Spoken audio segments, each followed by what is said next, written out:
2600 বাচ্চা আজকে খামারে তুললাম। বাচ্চাগুলো কিভাবে পেলাম, কিভাবে উঠালাম, সমস্ত কিছু থাকছে এই ভিডিওতেই। যারা ঘরোয়া পরিবেশে অল্প বাচ্চা লালন পালন করতে চান, এমনকি খামারি যারা আছেন, তাদের জন্য এই ভিডিওটি অনেক গুরুত্বপূর্ণ। একদিনের বাচ্চা বোর্ডিং থেকে শুরু করে সবকিছু থাকছে এই ভিডিওতে। প্রথমে আমরা ধানের তুষ মিশিয়েছি বোর্ডিং করার সময়। ধানের তুষের উপরে পাটের চট বিছাতে পারেন, তাহলে কি হবে, পেপার ছিদ্র হয়ে তুষ আসবে না।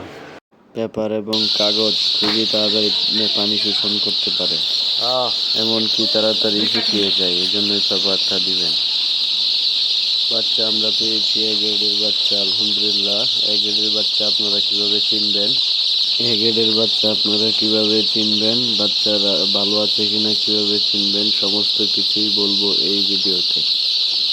আর আপনাদের একটা জিনিস বলে রাখি, বাচ্চাগুলা কিন্তু আগে থেকেই বুকিং করা লাগে না। এখন 4-5 দিন বুকিং দিয়ে রাখলেই বাচ্চা পেয়ে যাচ্ছি। এখন বাচ্চা কিন্তু এখন আগের তুলনায় এখন একটু অ্যাভেলেবেল হয়েছে। বাচ্চা 70 থেকে 75 টাকার মধ্যেই পাওয়া যায়।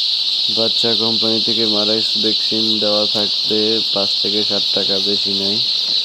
আপনারা আইনাও দিতে পারেন। অনেক সময় মারাইস ভ্যাকসিন কোম্পানি দেওয়ার পরে অনেকে দেয়, আপনারাও দিতে পারেন, সমস্যা নাই। তবে দেওয়া থাকলে একটু ভালো আর কি।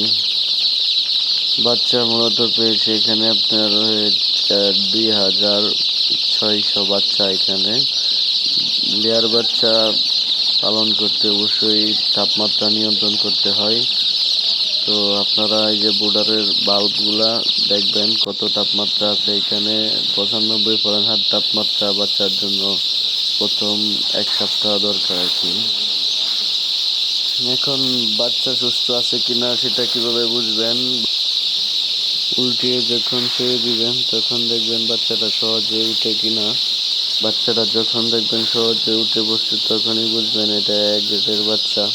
আমি যে বাচ্চা নিছি এটা হচ্ছে প্যারাগনের।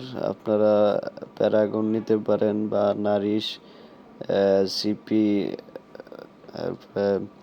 পিপলস, এইগুলার বাচ্চাগুলা, লেয়ার বাচ্চাগুলা ভালো হয়। এই কোম্পানিগুলোর বাচ্চা আপনারা নিতে পারেন, সমস্যা নাই।